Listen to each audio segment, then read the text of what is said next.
sou o Jaime, sou orientando do professor Fernando e seria o responsável por dar a aula sobre linguagens e conceitos unidos com a história. No entanto, essa semana foi um pouco atípica, né? E o Fernando sugeriu que eu gravasse uma videoaula com conteúdo que eu iria abordar na aula. Eu não sou nenhum youtuber, então não esperem grandes coisas de vídeo.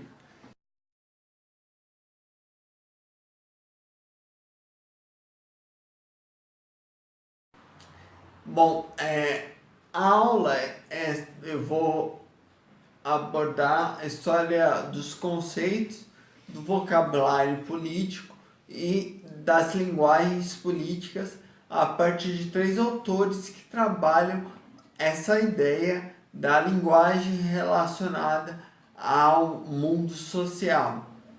Esses 3 autores vão trabalhar a questão da linguagem como uma ferramenta nos embates sociais. De alguma forma, toda violência física é precedida de uma fragmentação simbólica que é movida pelo uso das palavras. Então, primeiro se tem a queda, depois o coice. Então, você acaba fragilizando um oponente, colocando ele como um ser inferior. E a utilização das palavras nesse sentido é muito importante. Por isso que eu gosto tanto desses 3 autores. Uma coisa importante desses 3 autores, eles, tanto o Coselli como o Pocock, quanto o Skinner, eles trabalham com a idade moderna, que eu particularmente gosto muito. Então, eu tenho um interesse pelo método e também pela época que eles abordam. Bom, a minha pesquisa acaba tocando, né,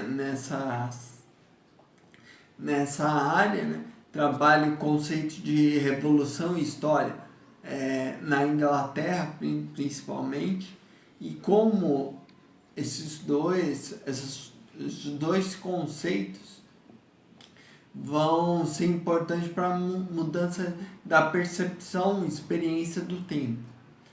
O Coselli, que vai ser muito importante para pensar a ideia de uma revolução moderna a partir da Revolução Francesa, a partir do século XVIII e da Revolução Francesa.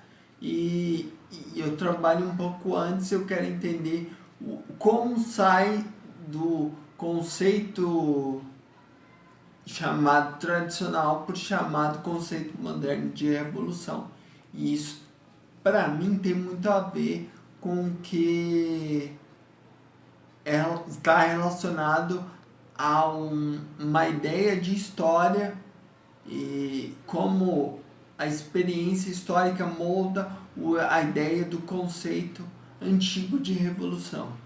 E essas reflexões estão muito associadas ao trabalho que historiadores fazem de julgamento de moral das fontes, que estão ligados a outros julgamentos morais das pessoas no presente, no passado, que a gente analisa como passado, outras pessoas fizeram no presente delas. Só para pegar alguns exemplos de nossa época, por exemplo, que a notícia que a Folha de São Paulo dá sobre as eleições na Venezuela começa com a seguinte frase: o ditador Nicolás Maduro. Então, em alguma medida, já começa afirmando que é um ditador. E todo o processo eleitoral não serve de nada. Outro exemplo, por exemplo, na Venezuela, tem algumas pessoas que atravessam a fronteira da Venezuela para o Brasil. Alguns chamam de imigrantes, outros querem colocar sobre ele estatuto de refugiados políticos. Isso, em alguma medida, reforça uma tentativa de legitimar uma intervenção humanitária, o fato de eles serem refugiados políticos. O fato de você designar a ruptura institucional de 2016 de golpe ou impeachment diz muita coisa. Você designar presidente ou presidenta diz muita coisa. O fato de você pedir intervenção militar clamando pela democracia diz muita coisa. Mas é golpe, né, professor? Mas é golpe. Bom,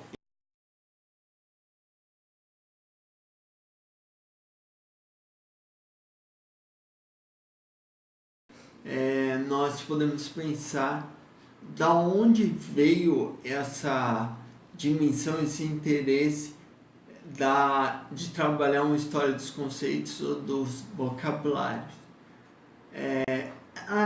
Tanto a abordagem de Koselleck quanto a abordagem do Skinner e do Pocock vão trabalhar como crítica a uma historiografia, uma sociologia, filosofia, que trabalhava com grande sabedoria dos clássicos, ou também de um contextualismo extremado. Então, a ideia de você tem que ler os clássicos como um conhecimento universal e absoluto, a história que permanece sempre o mesmo, e que são ideias que são sempre progressivas, ideias que passam de um sujeito para o outro, como se as ideias fossem blocos homogêneos que passassem de um sujeito para o outro. A outra ideia que eles vão criticar e que denota um certo positivismo das fontes é de um contextualismo extremo, como se bastasse você ler bem as fontes que todo o conhecimento do que poderia ser dito estaria na própria obra. Então, como se os documentos do passado fossem a relação que o historiador pudesse ter com a verdade. Isso é importante também na relação da sociedade com a linguagem, porque a partir de uma ideia contextualista muito forte, a linguagem entra apenas como um reflexo dessa sociedade. Isso tem um impacto tremendo na ideia de verdade e autoria, pois não é uma verdade que se revela progressivamente e nem há autores que são capazes de sintetizar essa verdade coerentemente, progressivamente. Então, essa percepção trabalha a ideia de um autor inserido no seu contexto, onde vários indivíduos estão batalhando e lendo seu presente de formas diversas. Isso coloca a ideia de autoria, de genialidade, de originalidade de uma obra em segundo plano. Isso acaba levando a história do chamado história do pensamento político, dos grandes autores políticos, para uma história do discurso político, ou seja, aquilo que cada um faz com o vocabulário, a linguagem que mobiliza. Então, há uma passagem da significação para o uso. Então, os significados são metafísicos e os usos são a materialidade, a utilização desse discurso na prática.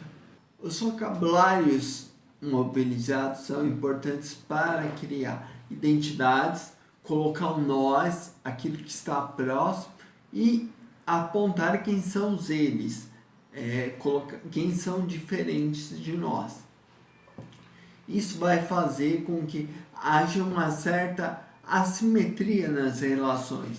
Dois conceitos opostos, mas que organiza uma simetria, como o próprio Koselleck fala, os conceitos antitéticos e assimétricos. Ou seja, você designar helenos e bárbaros, cristãos e não cristãos, se mobiliza uma hierarquia que é expressa a partir da linguagem. E como eu já falei no início, apontar essa alteridade é uma forma de justificar a violência, ou seja, colocando tais pessoas como vândalos é mais justificado a violência, bala de baixo. Colocando certas pessoas sob o rótulo do vandalismo, se justifica uma possível repressão. Então sempre a diferenciação dos conceitos, dos vocabulários vai indicar certas posturas sociais também. A briga pelas palavras, os usos corretos de cada palavra, não é só uma questão de comunicação, é uma questão social e a linguagem está impregnada das lutas materiais.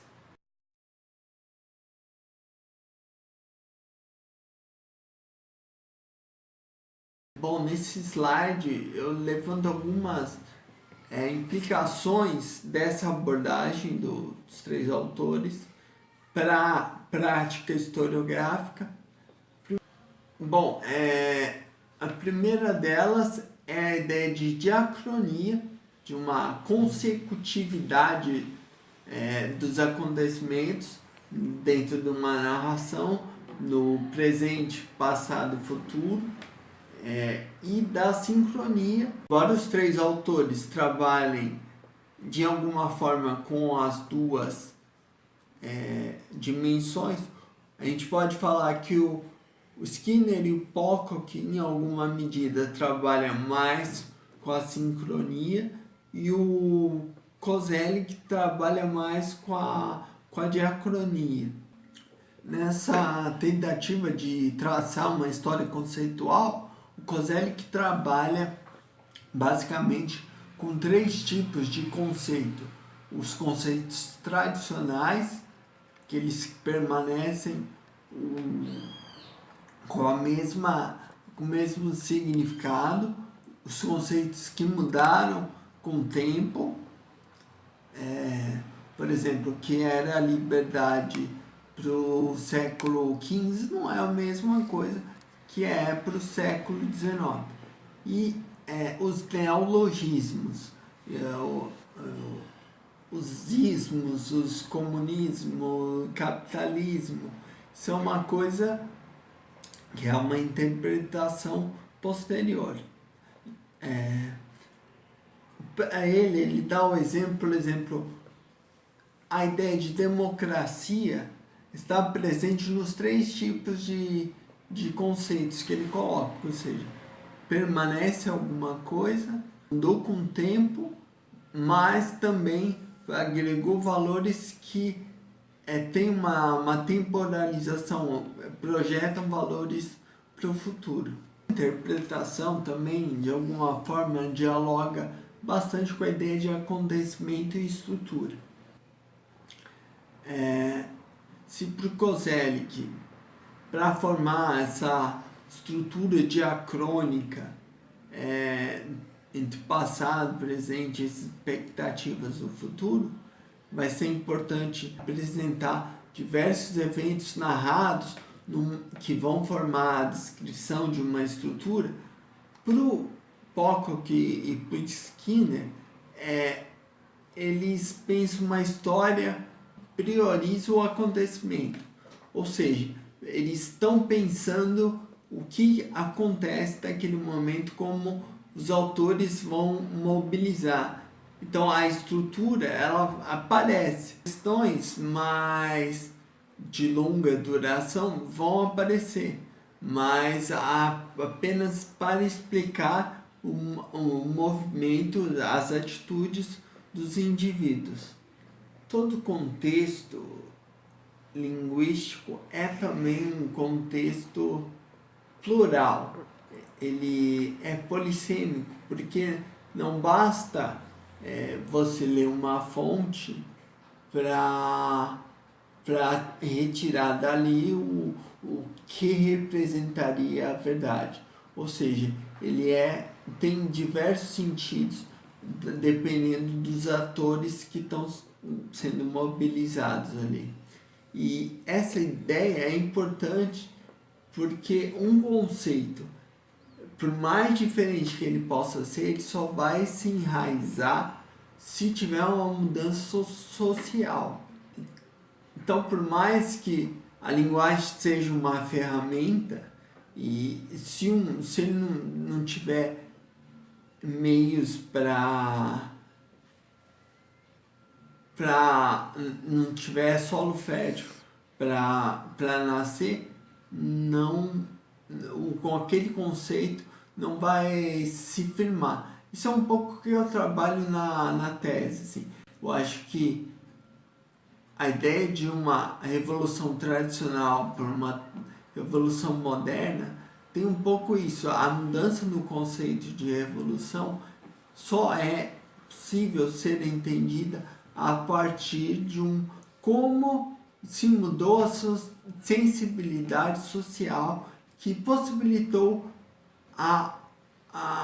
o cultivo ou o nascimento desse novo sentido de revolução. O Koselleck apresenta dois tipos de conceitos. Está no texto também do Antonin Prost, que foi sugerido para a aula. Koselleck trabalha com a diferenciação da existência de dois conceitos. O próprio conceito mobilizado pelos agentes históricos na sua vivência social, e outro é a análise que os historiadores fazem, que dá para chamar de um conceito, aquilo que está na experiência, o outro de categoria. A questão não é só usar apenas os conceitos que os homens e mulheres dos séculos passados tinham. A questão é não colocar os nossos preconceitos, nossos pontos de vista, achando que o passado são meras antecipações das formas que a gente tem, colocando o que Skinner chama de o imperialismo cultural, jogando nossa cultura sobre uma cultura que não é nossa, é deles. Então, a ideia, essa separação entre os conceitos, a coisa que é da época, é como eles próprios mobilizavam as questões em suas experiências, expectativas para o futuro, e a forma que é analisada pelos historiadores hoje. As pessoas que estavam na Idade Média não sabiam o que era a Idade Média. O barroco é uma categoria artística do século XIX. O barroco não era o século XVII. Então, algumas categorias são análises posteriores e não tem nada a ver com o que era colocado na época.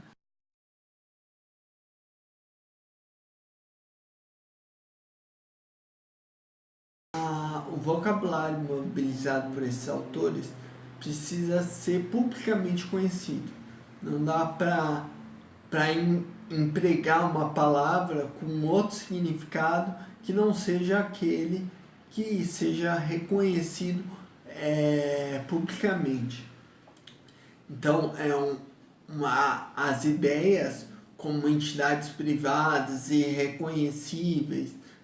Um autor, ele não duvida na sua ação de que os leitores, os seus destinatários, poderiam entender a mensagem que ele está passando. Em alguma medida, essa linguagem pública, ela pode ser atingida nos documentos mais privados ou institucionais que há, desde diários, cadernos judiciais, textos diplomáticos, e que tem a ver, às vezes, com apenas alguns tipos de sujeitos, mas que o privado, o mundo privado, é embrenhado de sentido público. Há uma ideia de que, a partir de um contextualismo extremo, você consegue entender tudo o que está sendo dito pela fonte. E aí, um texto muito fechado, muito hermético, seria um fracasso do significado, como se o autor não pudesse ser atingido porque ele haveria fracassado em sua mensagem. Isso acaba colocando de lado o próprio hermetismo como uma estratégia. Um pouco do trabalho dos historiadores e das historiadoras, então, trazer essas linguagens que estão escondidas.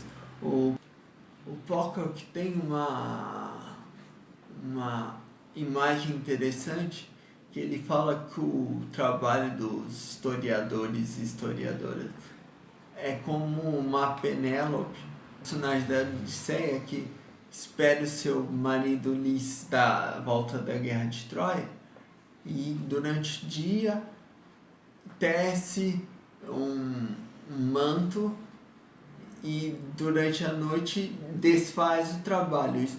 O trabalho dos historiadores e historiadoras é justamente desfazer esses fios que a própria história coloca pra gente. Então, as fontes, os documentos e o que seria privado. Então, é necessário desfazer, colocar o que é implícito e explicitar.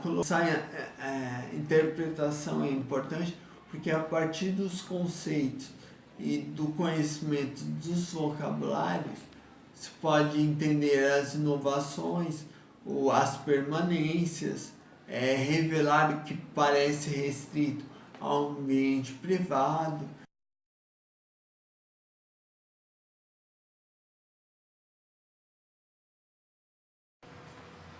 Nesse slide eu trouxe para vocês um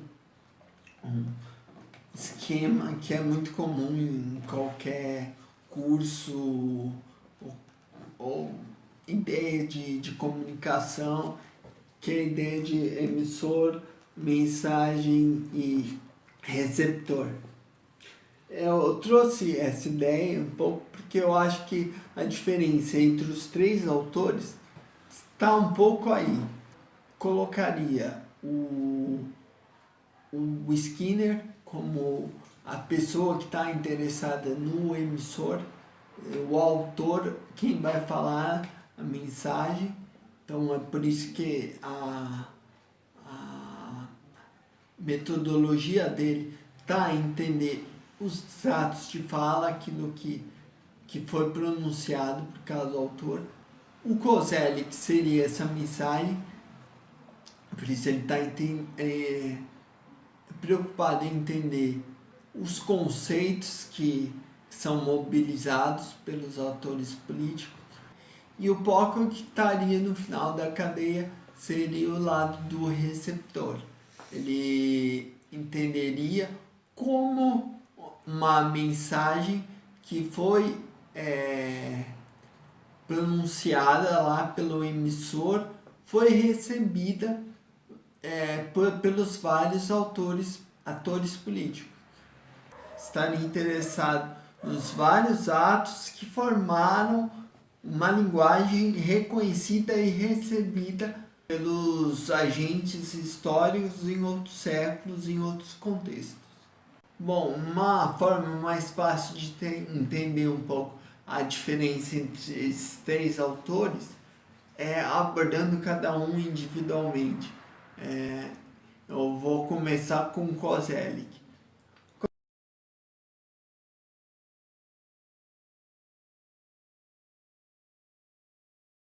Koselleck trabalha com a história dos conceitos, está preocupado nessa transformação de um conceito para a sua versão moderna, como era, como foi mobilizado pelos contemporâneos e como isso criou uma expectativa futura. Para o Koselleck, nem toda palavra é um conceito, mas um conceito para uma palavra se tornar um conceito, ela precisa estar impregnada de um clamor social e representar uma experiência política e social. Uma questão importante na abordagem do Koselleck é a temporalização. Ele usa os conceitos não como uma forma de catalogar várias palavras, mas como uma forma de apresentar, a partir dos conceitos, a experiência do tempo, da passagem do tempo. Duas categorias que são importantes na metodologia do Koselleck, se não são conceitos que aparecem nas fontes, mas categorias mobilizadas pelos historiadores e historiadoras, é a ideia de espaço de experiência e horizonte de expectativa. O espaço de experiência é tudo aquilo que dialoga com a formação da experiência, o passado, os costumes, as leis, que fornece a identidade dos sujeitos, e o horizonte de expectativa é o que está à frente, é o que está no horizonte. Pois é a partir dessas duas categorias que Koselleck vai analisar a experiência da passagem do tempo.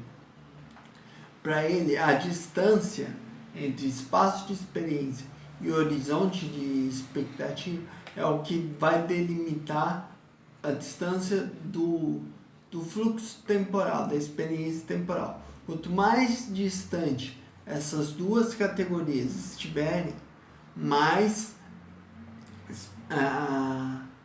as pessoas vão se basear em expectativas futuras e não na experiência. Quanto mais perto elas estiverem, mais elas vão estar baseadas em experiências. E para ele, a partir do iluminismo, há uma constante separação dessas duas categorias, que vai desembocar na aceleração do tempo e na noção de modernidade. E vai romper os laços definitivos com a experiência e com o passado. A perspectiva temporal que o Koselleck coloca sobre os conceitos indica essa mudança que aconteceu na modernidade, da singularização dos conceitos. Os conceitos se tornam, que ele chama coletivos singulares. Ou seja, a ideia não é mais as revoluções, as histórias separadas, isso se torna a história em si, a revolução em si. Transformam não experiências diversas, mas uma coisa que é capaz de guiar e proporcionar uma experiência única. Esse coletivo singular, ele carrega uma tentativa de generalização de uma mesma experiência, mobilizando indivíduos como se colocassem no mesmo fluxo da história. Mas, em alguma medida, ele também apresenta uma polissemia dos termos, ou seja, os termos, apesar dessa tentativa de generalização, ele é partidarizado. Cada grupo, na sua tentativa de acelerar ou regredir o tempo, utiliza os conceitos de formas diversas.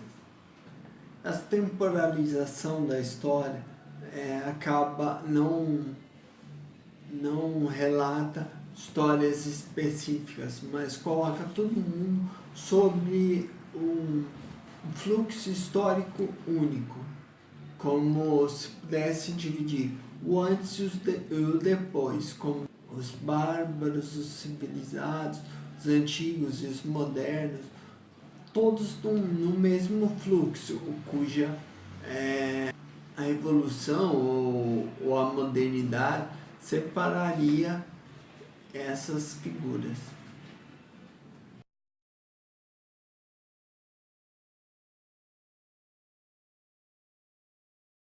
Indo para o próximo slide, falando um pouco sobre o Quentin Skinner, que é um autor bem importante para pensar vocabulário político da Idade Moderna. Para o Skinner é importante a ideia de intencionalidade de um autor. Ele está trabalhando tentando achar o que o autor estaria querendo fazer quando escreveu o que escreveu. Alguns críticos dele tentam abordar que é impossível achar a intenção de um autor, porque não dá para saber. Isso, para ele coloca que os críticos confundem motivos com intenções. O motivo é o que levou a escrever, a intenção é o que estaria contido naquele ato de escrever. Se um autor age para escrever, para falar, para discursar, ele tem uma mensagem a passar e ele não duvida dessa ideia de ser entendido por seus leitores. Ele vai tentar quebrar um pouco a ideia de que há um autor fora do seu contexto. Então, o autor estaria respondendo algumas coisas que são colocadas para ele no próprio contexto cultural que ele está inserido. Para ele, diferente do Koselleck, a mudança não se daria, ele não estaria interessado em uma mudança do conceito, mas das várias utilizações de um conceito no mesmo ambiente, ou no mesmo reino, ou as diversas utilizações dessa palavra. Ele está interessado, que ele chama de mudança retórica do conceito. Então, como cada um vai descrever a mesma ação, não um conceito que se forma, dá num coletivo singular, mas como alguns vão chamar uma ação de parcimônia, outros vão chamar de egoísmo, de frugalidade, de ser pão duro, como alguns vão chamar a coragem, alguém corajoso de destemido, outros vão chamar de imprudente. Então, as várias formas de chamar uma mesma coisa. Ele está mais interessado como as pessoas vão mobilizar esses conceitos do que propriamente nos conceitos.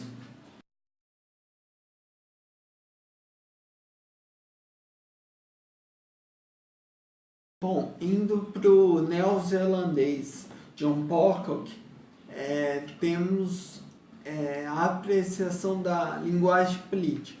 Ou seja, Pocock está interessado na recepção dessa mensagem que um autor, ou que vários autores ajudaram a formar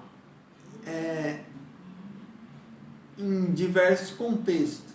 Por exemplo, uma linguagem republicana pode vir de autores da antiguidade, vai se formando, vai se modificando pode ser utilizada pelos americanos do século XVIII. Isso vai, as modificações nessa linguagem é o interesse dele. Ele vai trabalhar com a ideia de langue, da língua, e da parole, da palavra.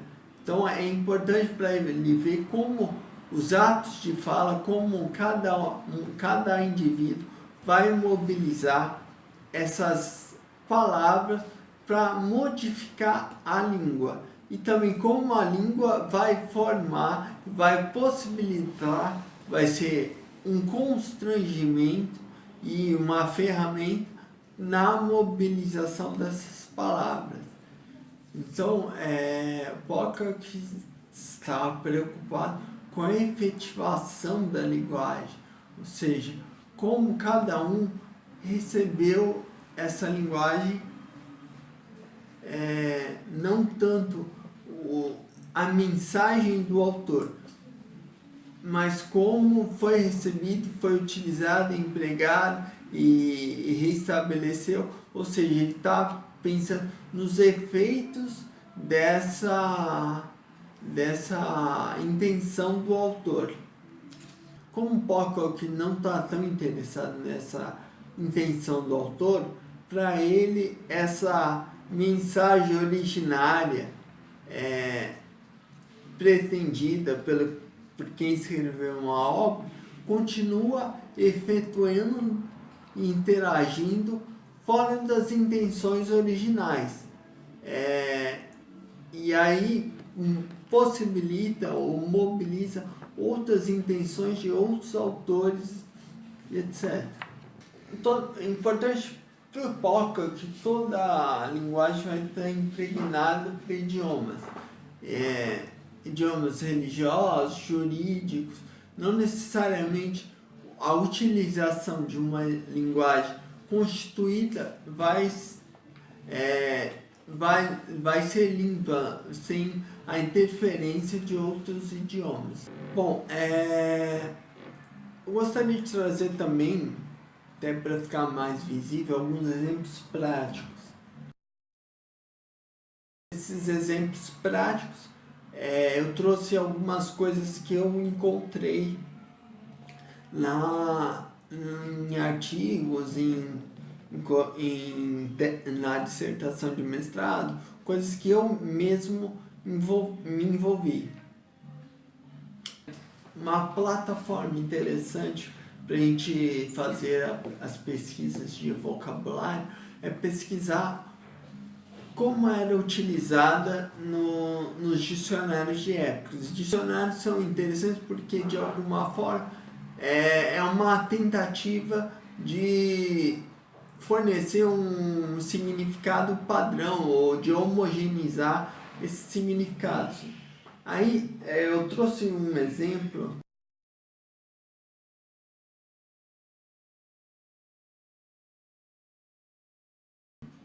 de um dicionário do século XVI que remete ao sentido original, tradicional, antigo de revolução, como se fosse um círculo ou uma volta a um ponto de origem.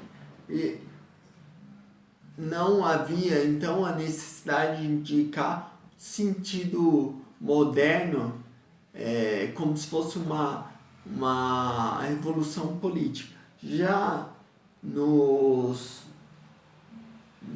dicionários pesquisados no século XVIII,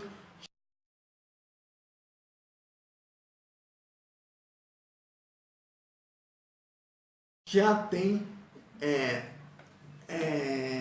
uma necessidade de indicar que esse conceito era conhecido como, era também usado, era também empregado para uma grande mudança nos eventos. Inclusive, um dos dicionários, o do Samuel Johnson, ele indica que era conhecido entre os ingleses para designar a ascensão do rei William, do rei Guilherme, e da Rainha Maria. Outro exemplo interessante que eu trago é de uma pesquisa que eu fiz na peça Hamlet. Eu encontrei um termo polônio. Uma hora o conselheiro do rei chamou o rei de Lígio. E eu precisei pesquisar o que é esse termo nos dicionários. Eu não achei uma definição tão legal em inglês. Aí eu fui para o dicionário português do século XVIII.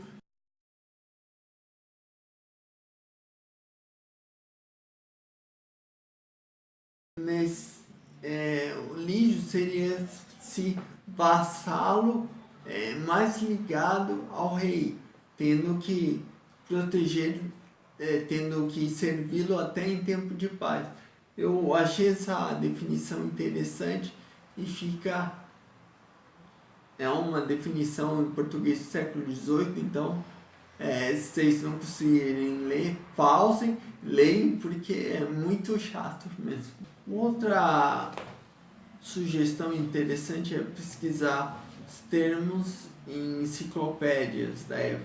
Por exemplo, aí tem uma enciclopédia da década de 1720, do inglês Ephraim Chambers, que ele já indica revolução no sentido político de revolução.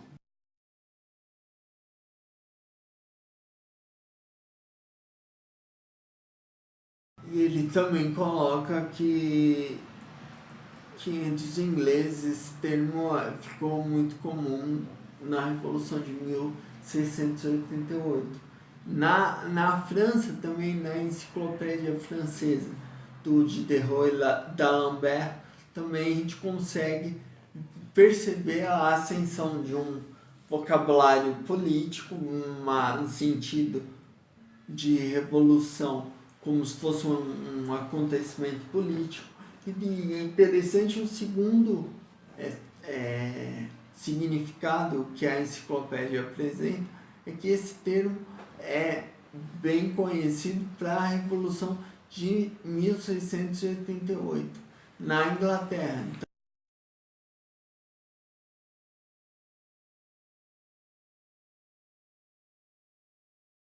O conceito de revolução, em alguma medida, antes ele está apegado à Inglaterra.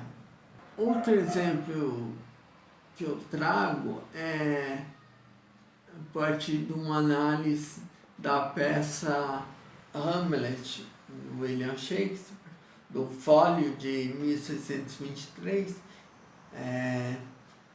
que tem algumas palavras que indicam um pouco da cultura política da época.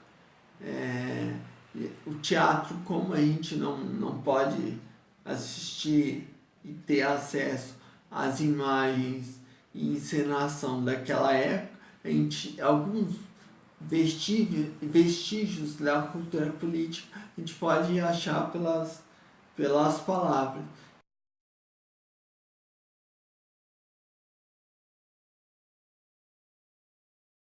O primeiro exemplo é o exemplo que o Horácio está dizendo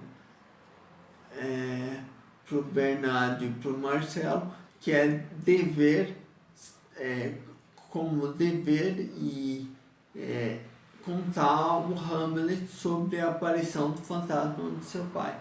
Então é interessante também essa colocação do dever e do amor, essa linguagem afetiva de é um dever e é por amor que ele deve contar. Outro exemplo que eu trago com algumas palavras que é interessante, quando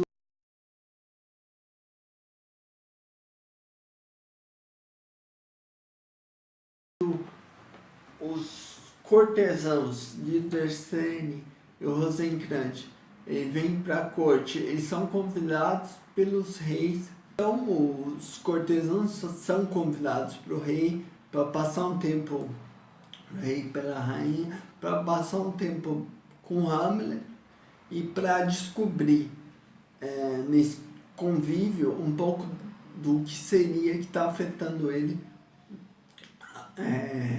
e porque ele está louco.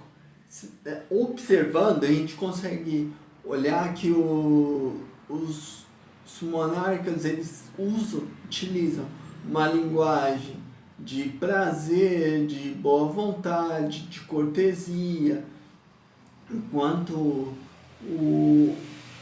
os cortesãos eles falam em poder soberano, em comando, em obedecer, em se colocar de joelho, ou seja, em um primeiro momento os monarcas se colocam como amigos, como disponíveis, como responsáveis,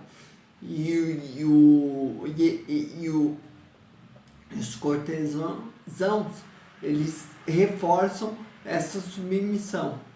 O último exemplo que eu trago das palavras é uma parte que o Laertes fala para sua irmã Ofélia sobre a natureza do Hamlet.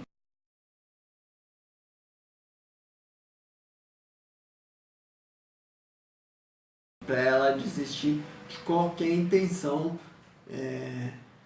que o Hamlet vier a ter, porque ele não pertence, a frase é muito boa, ele não é sua vontade não lhe pertence, ele é súdito de seu nascimento.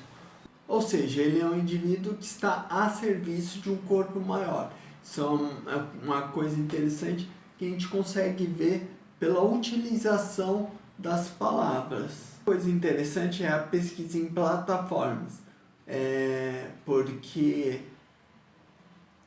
a plataforma, por exemplo, que eu utilizo, a eBook, que é Early English Books Online, ela dá a possibilidade de pesquisar por palavra-chave. E aí você consegue montar gráficos das palavras mais usadas em cada época.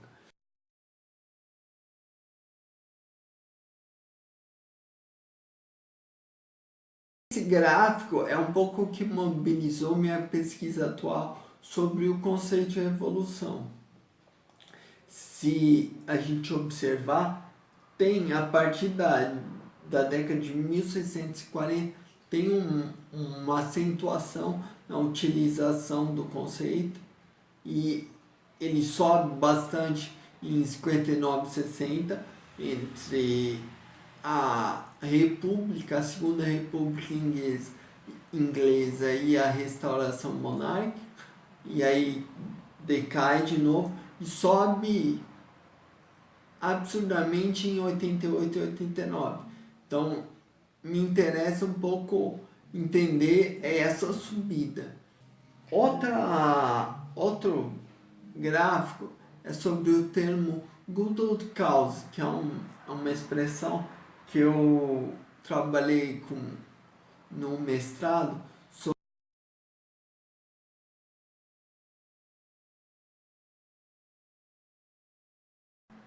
que remetia uma experiência republicana de quando o rei foi morto e foi proclamado a Commonwealth, a República Inglesa. E agregava também um vocabulário religioso, como se fosse a causa de Cristo, quando o rei era considerado o anticristo. Então, é interessante perceber nesse gráfico, por exemplo, a quantidade absurda que é de 1658, sobe para 116 em 1659. É um salto absurdo, alguma coisa aí tem.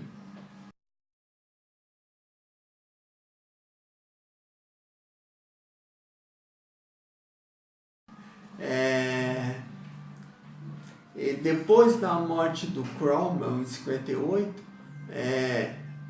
muitos autores começam a escrever a partir dessa ideia. E esse conceito começa a ser mobilizado por muitos autores e é fruto de luta. E consegue agregar uma experiência temporal de mobilizar, mobilizando vários indivíduos. Outra coisa interessante é a pesquisa, por exemplo, em registros e catálogos.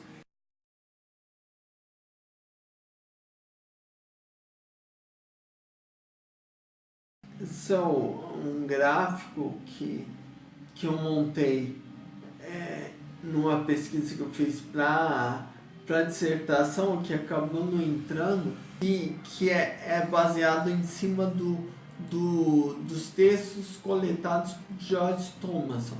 George Thomason é uma figura interessante, que é um livreiro monarquista que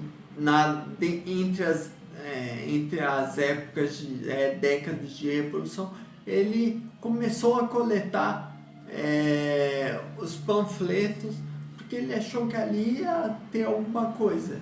Ele achou ali que valia a pena guardar aquilo que estava acontecendo na história. É bem interessante.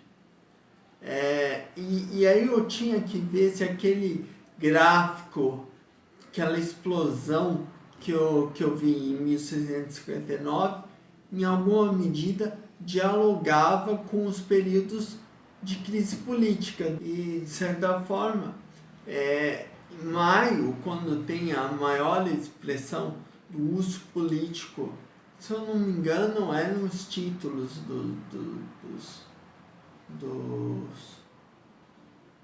esse gráfico é baseado nos títulos. Em maio, quando tem a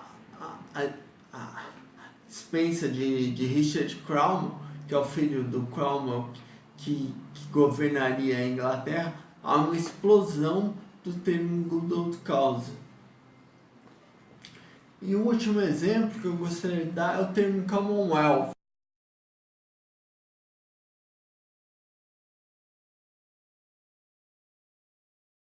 Por exemplo, que também foi uma pesquisa feita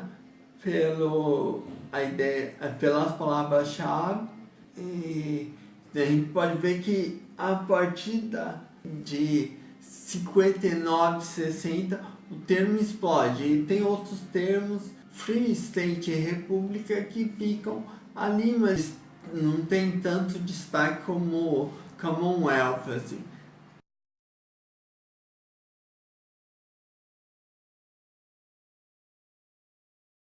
Também trago essas 3 palavras aqui, porque em alguma medida são uma maneira de linkar as 3 abordagens.